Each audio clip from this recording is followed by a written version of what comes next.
2月9号买2份报纸。为什么我要买2份报纸呢？是因为今天我们上报纸了，是的，我们全家人都上报纸。然后小编跟我讲，除了在网上的新闻会登出之外，也叫我去买几份报纸收起来。他讲是刊登在这个全国版。第二面就是小编跟我讲嘞，这个版面是刊登一些暖事例，就是分享一些民间的正能量故事。所以我本身的小故事就被他们发现到了，因为记者小编发现到我的 YouTube channel， 然后就通过脸书来联系我，跟我讲想做一个采访。我会在影片底下放上那个网上新闻的链接，如果你们想看的话，可以去看一看。报纸的话，这个影片播出的时候是应该没有在卖了啦，所以 online news。然后我也想收2份，以后可以让我女儿知道，其实报纸是存在的，因为我相信在未来这种实体的报纸应该是不会再有存在的价值了，就做一个留念。好行啊，并不是一个贸贸然决定回来的时候，可能先一段时间都会找不到工作这样子。好，所以现在就轮到我做访问啦，我们现在要开始了，耶、Hello， 大家好，欢迎来到鸡频道大马翻书日记，我是杰克。刚刚你们看到的就是我受新传媒8频道新闻网的整个采访过程，当然我太太也是有受采访啦，所以如果你们想看的话，也是可以去看。点击下面的链接，它的内容呢是关于在疫情期间裸辞的过程啊，还有心路历程之类的。就是会在东南亚区的国家啦，选出几个人来做采访，而我应该算是在马来西亚的代表啦。其实受到采访呢，我本身是觉得蛮开心啦，就证明在媒体行业受到了一定的关注，也代表他们对我现在所做的事情感兴趣。可能我做了一些人比较不敢做的东西吧，我不知道。但最重要的就是可以通过他们来传达一些比较正面的信息。对我跟对观众来讲，未必是一件不好的事情啦。虽然我只是一个默默无名的小人物，但至少可以通过一些管道去传达一些正面的信息，也算是一件好事吧。而且再通过这样子的方式，可以扩张我在自媒体行业的影响力，可以让更多人看得到我。所以如果有这样子的邀约，对我来讲算是我的工作内容的其中一部分。虽然是没有钱收的，可是至少是一件我愿意去做的事情。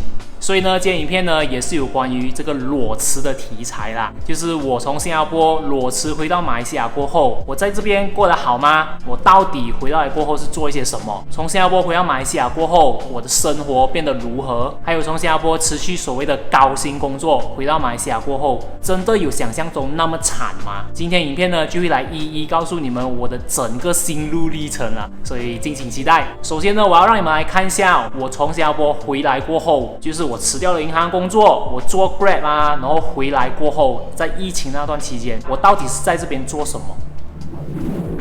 现在呢，要试这个打光的效果。OK， 从新加坡裸辞回到马来西亚过后，其实都有很多观众一直在问我，你回到马来西亚过后，你做些什么？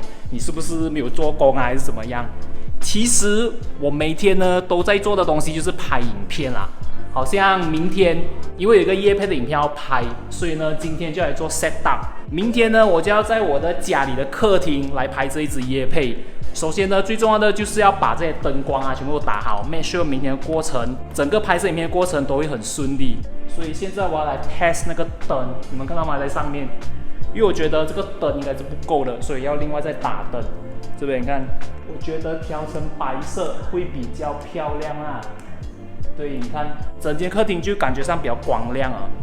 其实在很多一般人的眼里，所谓的帮别人打工、帮别人拼事业，可是呢，我从新加坡回到马来西亚过后，我在做的东西是为我自己，而不是为别人，这个整个感觉就不一样。所以裸辞后从新加坡回到马来西亚，我一直在为自己做工。拍影片就是我每一天都在做的东西，还有在计划的东西啦。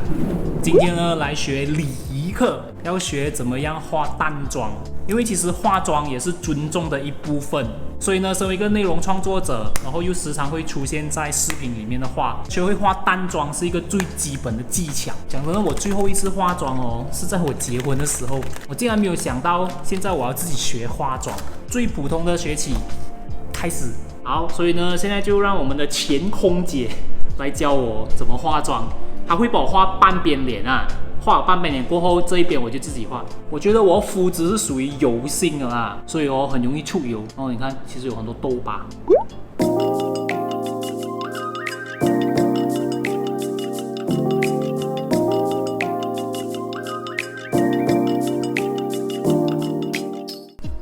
好，薄就好了。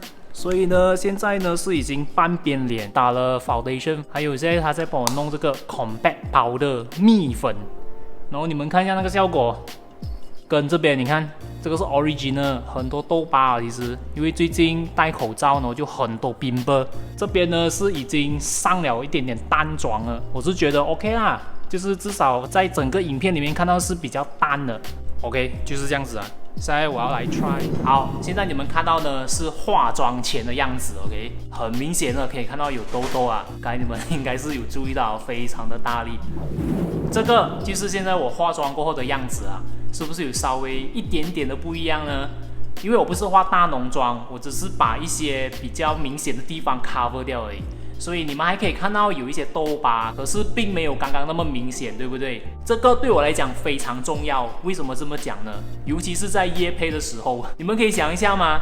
业配你是收人家钱的诶，如果我是给钱的那一方，然后我去找一个 influencer 来，他给我的影片呈现出来的是满脸痘疤，基本上没有什么礼仪可讲的。所以对我来讲，虽然我不可以像其他的大咖啊，或者是很大的 production， 有专业的化妆师，有专业的发型师，可是以我现阶段的能力范围以内，至少我尽力做得最好。怎么讲？我太太之前都是有受过专业化妆训练的，所以从她那边我至少可以学到一点点化淡妆的技巧。老实讲，化妆对我本身来讲，尤其是男孩子啊，是觉得很麻烦的。虽然只是那不到10分钟的一个 process 啊，可是你知道啊，要擦一层东西在脸上哦，起初真是很不习惯的。可是有时候回来想一想，为了做自己想做的事情，你真的会愿意去做一点点的改变的。这个是我本身领悟到了啊。只要你想，不可能做不到的，只是看你有多想而已。你之前有帮人家打过工啊 ，Benny？ 有啊。可是你现在不算是打工，对不对？现在你算是老板娘吗？是不是？小老板呢？哦，你有听过裸辞这个字眼吗？就是你没有找任何工作的情况下你就直接辞职。要看我什么情况下为什么会辞职哦。可能我是想换一个新的环境啊，或者是我想改行啊，或者是我觉得有更好的发展啊，这样我当然是先辞职先了。当然是先辞职先啊。可是，在这样的情况下，你会怕吗？怕什么？就是先辞职先，下一份工可能你不知道会不会有工找到，还是这样？不会的。不会啊。其实我对裸辞也是抱住巨大的恐惧以及压力的。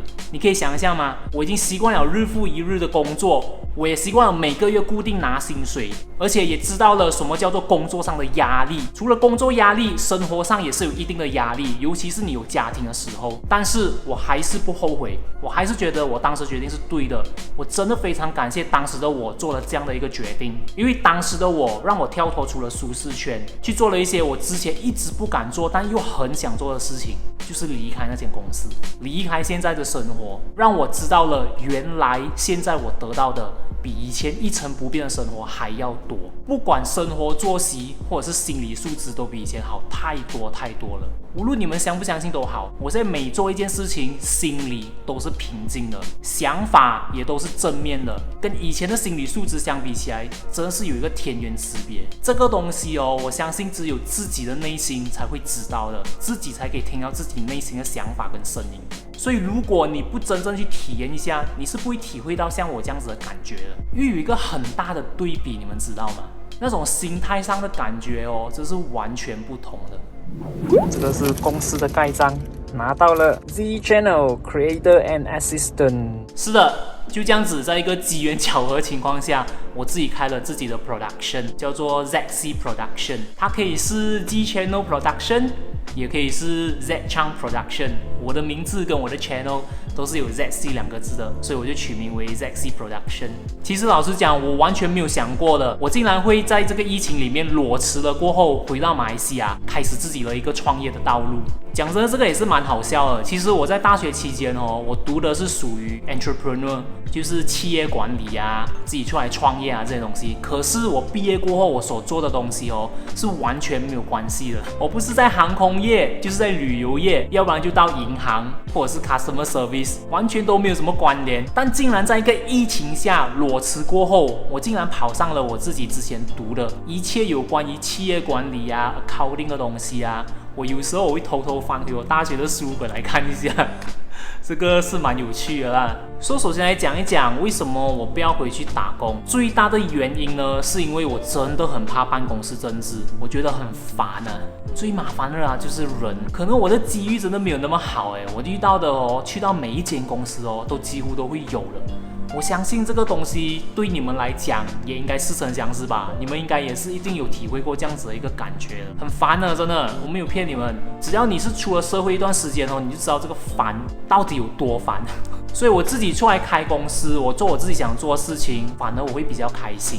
再来，其实我开公司的机遇哦，是因为在今年的年头，其实有一间媒体公司来找过我，就是让我成为他们旗下的 creator。其实我在这之前，我是完全不知道有这样子的一个形式的合作方式，就是他们是一间媒体公司，他们的旗下有很多创作者，就是做视频啊、Instagram 啊。我是在今年年头收到邀约的，所以跟他们谈了过后，觉得他们很有诚意。当然是哪一家媒体公司，我这边不透露啊。其实在市场上有蛮多间的，那他们就找我合作，然后我们的那个分成是对分的，多少分多少，这个我也不讲啦。我要讲的东西是为什么我会跟他们合作，然后合作过后变到我自己跑出来开公司的一个过程而已。其实起初这家媒体公司来找我的时候，我有考虑了好一阵子了，因为其实我的 YouTube， 我的自媒体道路也是刚起步。而且收入也没有像那些大 YouTuber 啊，或者是很厉害的内容创作者那么多。你要想一下，做这样子的收入分成哦，对一个小小创作者来讲是会有一定的影响的。而且我现在是有家庭的人，但是我考虑了一阵子过后，我就觉得不妨一试，可能我可以在里面学到很多东西，然后也可以知道这个行业是怎么操作。就这样子，我们磨合了6个月过后，最后我决定还是不要了。为什么会有这样的决定呢？是因为我觉得我的那个 productivity 并没有很大的提升。因为其实我的 expectation 是我加入了他们过后，他们会有 team 帮我做一些 additional video 的 editing 之类的。但是如果要跑这样子一个合作方式他们就必须从我这个分成里面分更多给他们 ，which is 我不可以接受啦。因为如果我再分那么多给他们的话，可能我的生活就会有一定的困难了。毕竟我那个时候是比较不稳定的。再来就是我的时间没有 outsource 到出去因为其实我那时候想法是，我想花多一点时间注重在我的内容创作里面，就是去想我的 content idea， 去做拍摄。因为其实 video editing 是真的很花时间的，你还要做缩图，你还要上字幕，上字幕是最头痛的。我跟你们讲，如果你们是内容创作者的话，你们一定知道的。再来就是 collaboration 其实他们其中一个工作呢，就是帮我找 collaboration。可能也因为我不是那种很有名的 YouTuber， 我也不是很有名的 Instagrammer， 所以合作方面他们帮我找的，你知道啦，如果是那些大公司去找 media company 的话，他们的 expectation 会比较高。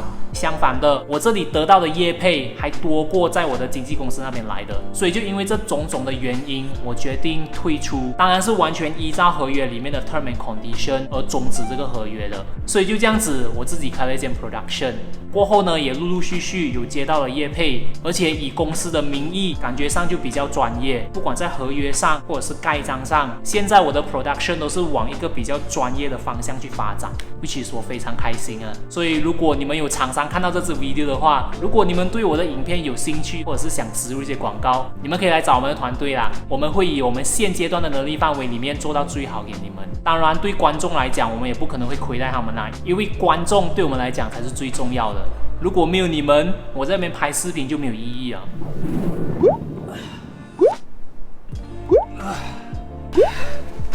现在就来做一个结尾。其实不知不觉就这样子1年多了。我记得是在去年2021年的6月回到马来西亚的，而且我也做了这一支从新加坡回到马来西亚1年后的感想。如果你们还没有看的话，可以去看一下。回到来过后，我的感觉跟在新加坡是完完全全不一样啦。就我可以跟家人随时随地见面，而且很靠近，整体上就不会有一条桥隔在那边的感觉，你们懂吗？可能会有人会这样子问我，裸辞可怕吗？不如我反问回你们啦，如果你现在生活是不开心的，但是你又不敢踏出那一步，尝试一下改变，这样子的生活可怕吗？其实最可怕的东西是你一直在原地踏步，不敢去改变，不敢跳出那个舒适圈，然后把自己困在一个圈圈里面，就一直在那边转啊转，转啊转，没有办法抽身。但是如果你在这个圈圈里面你开心的话，那么恭喜你，可能你的心境呢是跟我一样的。但是如果有一天你发现你每天早上起来，你一睁开眼睛那一刹那，你还没有去做工，你就想放工，然后你放工回来刚刚享受了晚餐，你的脑海就跟你讲，是时候要去睡觉，准备明天做工了。就一整天下来的心情都是闷闷的。这样的生活我绝对懂，因为我以前就是这样子，很不好受的。没有目的的生活就有如行尸走肉，很痛苦，真的。因为那时候我的目的只有一个，就是为了3倍的薪水，就是为了新币，你懂吗？所以我一直没有办法抽离那个 environment。但好彩的是我不懂哪一根筋手到了，就突然间内心有一把声音讲，不可以这样子了，就把我自己抽身出来，把我自己从泥沼中大大力抽了一把。让我觉得，其实我现在生活过得也不错嘛。我只是做了一些的改变，舍弃了一点点的东西。虽然我现在生活没有到达人家口中所讲的荣华富贵啦，可是我活得一点都不惨你们懂我在讲什么吗？所以其实裸辞恐不恐怖，可不可怕是建立于你敢不敢做出那一丁点的改变，舍弃你现在觉得所谓很有优质的生活。但其实如果你愿意踏出那么一小步，做新的尝试，把你自己抽出来，可能你获得的会更多。其实裸辞一点都不可怕，最可怕的呢，就是你那内心深处一直在告诉你，嘿，你不可以改变改变是一个很可怕事情的那一把声音。希望呢，我通过这支影片可以告诉你们一些信息，千万不要害怕改变。改变这个过程可能间中会有一点点辛苦，但后面你得到的可能是你意想不到的。而且也想分享给那些可能在经历相同过程的你们，希望这样子的经历分享对你们会有一点点的启发跟一点的帮助。至少我是以一个过来人的心声来告诉你们我自己的想法，我自己的心路历程，让我们一起加油 OK。 没有过不去的坎呢，生活其实是可以很美好的。我们撇开那些物质上的问题啦，好像有人会问我，你的 PR 怎么办啊？ PR 呢是一个身份的东西来的嘛，对不对？可是为什么你们一直要着重于 PR 这个身份 compare with 你自己心里的想法呢？到底哪一个比较重要？我那时候拿 PR 目的可能就是为了在新加坡得到更高质量的生活。那时候的我觉得在新加坡可以得到高质量生活，但其实我得到了过后并不是我想象中的那样。追根究底，到头来都是心里的那一把声音要的是什么，你们懂吗？所以你们撇开所有物质上的想法，好好跟你们内心深处沟通一下，这个是我觉得最重要的啦。有些人可能会讲，你在讲废话，没有钱什么都不可以啦，这个我赞同。但是我再问回你一句啦，你带得走吗？是不是？OK， 我觉得我不要再讲下去啊。其实这个东西是很有趣的话题来的啦，可能以后有机会我再跟你们分享多一点啦。今天影片就到这边啦。如果你们觉得这支影片不错的话，就给我一个赞。还有，如果你们还没有订阅我的话，请订阅我 ，OK？ 因为是完全免费的。OK， 我们下一支影片见，拜。